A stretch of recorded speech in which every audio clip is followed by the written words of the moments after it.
Washington. Catherine, thanks so much.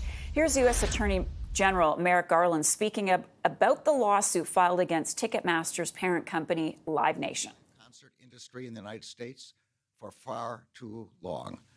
It is time to break it up. Live Nation Ticketmaster has made itself ubiquitous in the live entertainment industry. It controls at least 80% of primary ticketing at major concert venues. It directly manages more than 400 artists and controls more than 60% of concert promotions across the country. And it owns or controls more than 60% of large amphitheaters in the United States.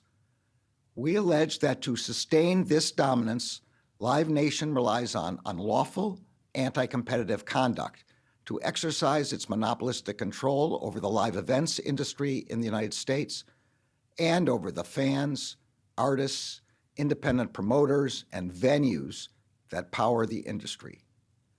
The result is that fans pay more in fees, artists have fewer opportunities to play concerts, smaller promoters get squeezed out, and venues have fewer real choices for ticketing services.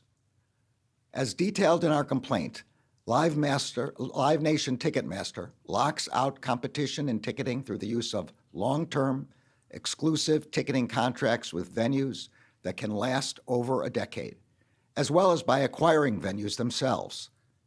With exclusive agreements that cover more than 70% of concert ticket sales at major concert venues across the country, Ticketmaster can impose a seemingly endless list of fees on fans. Those include ticketing fees, service fees, convenience fees, platinum fees, Pricemaster fees, per order fees, handling fees, and payment processing fees, among others. For fans in the United States, this illegal conduct means higher prices. In other countries, where venues are not bound by Ticketmaster's exclusive ticketing contracts, venues often use multiple ticketing companies for the same event, and fans see lower fees and more innovative ticketing products as a result. We also allege that Live Nation Ticketmaster uses these long-term ticketing agreements with venues and its control over those venues to unlawfully pressure artists into agreeing to use its promotion services.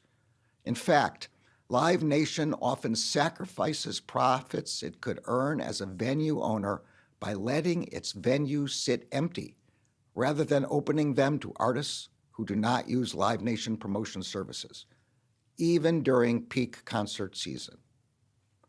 Live Nation has not only deployed anti-competitive tactics to coerce artists and venues into using its services and to charge fans excessive fees, it has also worked strategically and illegally to eliminate the threat of potential rivals from emerging across any of its businesses. As detailed in our complaint, Live Nation suffocates its competition using a variety of tactics, from acquisitions of smaller regional promoters and venues, to threats and retaliation, to agreements with rivals designed to neutralize them. This has included acquiring or co-opting key independent promoters, even when the economics of a particular deal did not make sense for Live Nation's promotions business. For example, as recounted in our complaint, Live Nation acquired a controlling stake in AC Entertainment, an independent promoter in Tennessee.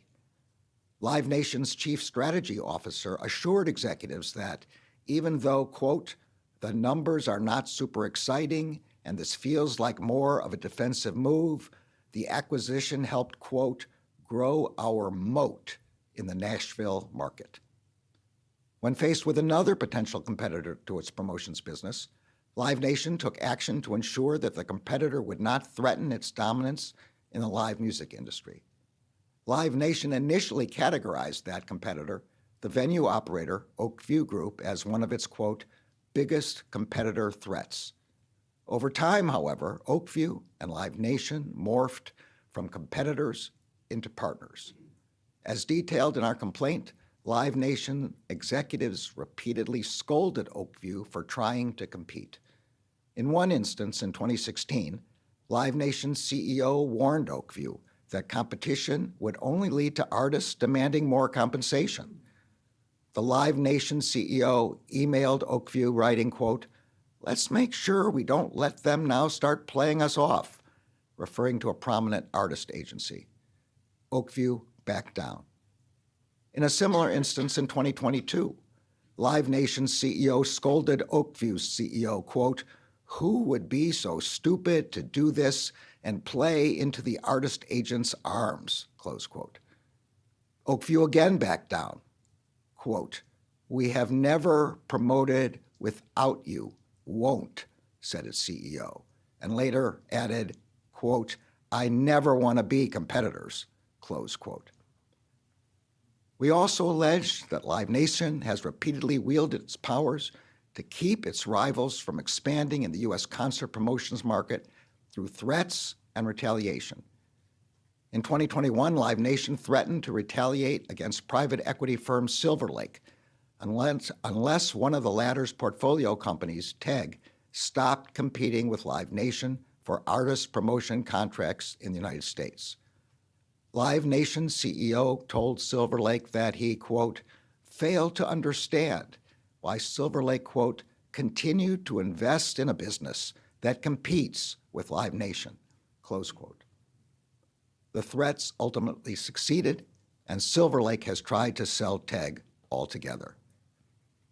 We allege that Live Nation does not maintain its dominance in the live entertainment industry by staying ahead of its competition on the merits. It does so by unlawfully eliminating its competition. We allege that Live Nation controls the live entertainment industry in the United States because it is breaking the law. I am grateful to the Justice Department's Antitrust Division for their excellent work on this case. The live entertainment industry is complex and well-sourced. Taking on this case has required persistence and diligence by the antitrust lawyers who are behind me today and by their team. I am proud to work with them. People always remember the first time that they were transformed by live music.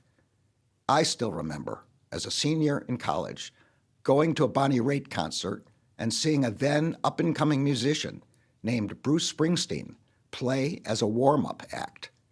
We all knew that we had just seen the future of rock and roll. The Justice Department filed this lawsuit on behalf of fans who should be able to go to concerts without a monopoly standing in their way. We have filed this lawsuit on behalf of artists who should be able to plan their tours around their fans and not be dictated by an unlawful monopolist. We have filed this lawsuit on behalf of the independent promoters and venues which should be able to compete on a level playing field. And we have filed this lawsuit on behalf of the American people. It is time for fans and artists to stop paying the price for Live Nation's monopoly. It is time to restore competition and innovation in the entertainment industry. It is time to break up Live Nation Ticketmaster. The American people are ready for it. Thank you. I'll now turn this over to the Deputy Attorney General. Good morning, everyone, and thank you, Mr. Attorney General. Today's announcement reflects the latest efforts by the Department of Justice to combat corporate misconduct. Since day one of this administration, we have prioritized holding the most serious corporate wrongdoers accountable, from bribe payers to money launderers to price fixers. Our fight against corporate wrongdoing includes an intense focus on anti-competitive conduct, which disadvantages consumers, workers, and businesses of all kinds. As the Attorney General detailed, today's announcement alleges that Live Nation and its subsidiary Ticketmaster have engaged in anti-competitive conduct to cement their dominance of the live concert market. It lays out how Live Nation Ticketmaster acts as the gatekeeper